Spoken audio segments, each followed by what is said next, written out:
The door opens, and out from the confessional comes a little old lady with a rosary in her hands. She always gets in line first. She must arrive super early. With sweaty palms, I make my way to the small room. A cloth covers the opening, separating my face from the ear of the priest.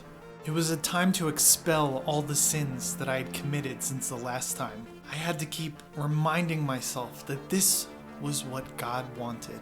He wanted me to confess to this priest and receive the words of absolution, his forgiveness. I would then be again in union with God until I sinned again, and then I would have to stand in line again and again and again and again and again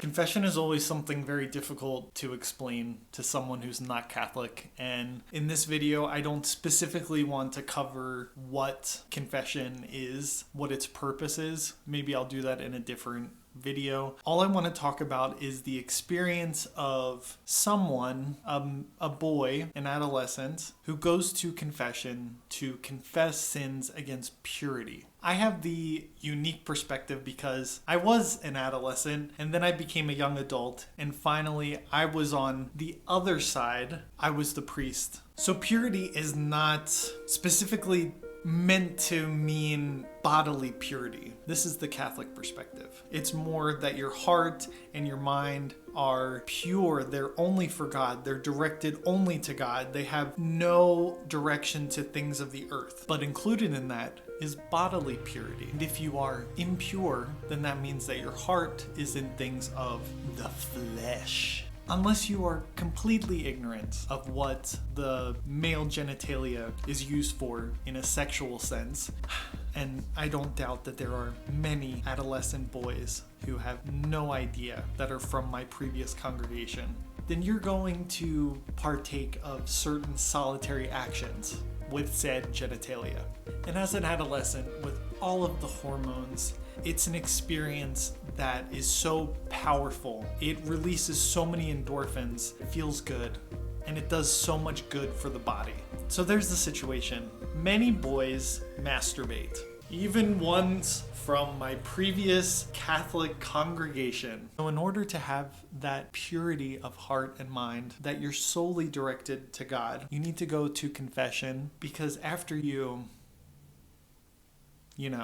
need to be forgiven by God. In that act, you are cutting off God. You have become a sinner. You sin, and you need to go to confession to have the priest do his absolution, and you will receive the forgiveness of God. That's just how it works for Catholics. If you commit an impure action, then you will go to hell if you don't go to confession. And of course, going to confession so much for the same sins is humiliating. From my own experience, as an adolescent, I was told that I had a very weak will, that I wasn't strong enough, that I couldn't resist the temptations of the flesh. My heart and my mind weren't fully converted. I didn't really want God in my life. I would rather masturbate. I thought, I must not be a good Catholic. The priest said I need to be more disciplined, that I need to make a schedule, that I need to form manly habits, that I need to exercise, that I need to make penance. I can't tell you how many years of my life, over 5 years, where I only took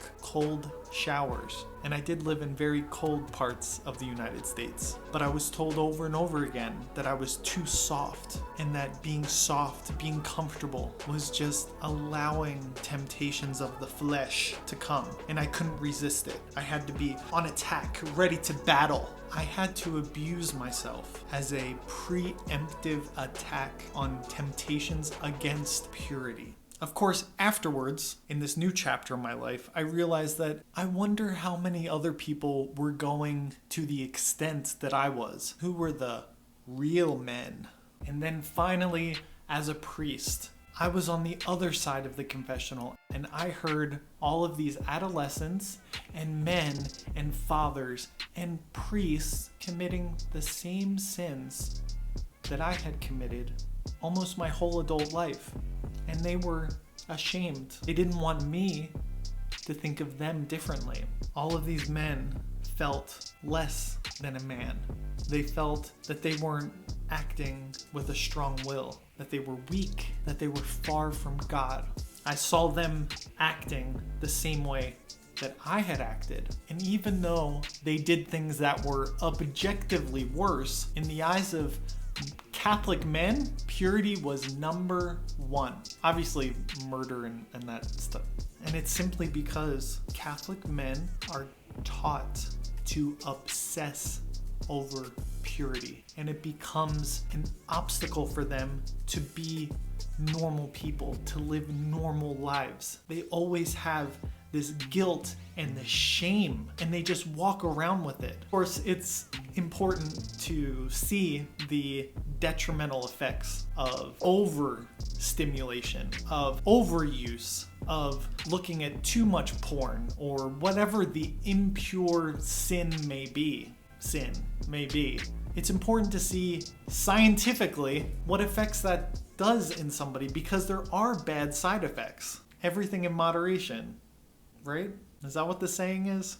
So what's the conclusion?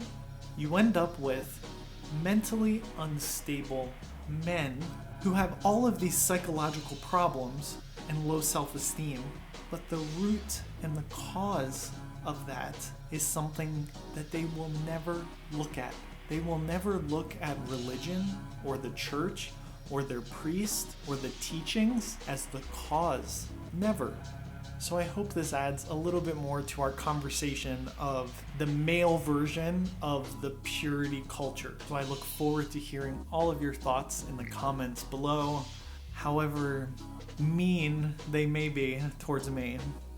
I shall be the martyr of truth. Thank you for watching, and I'll see you next time as we explore more this idea of purity.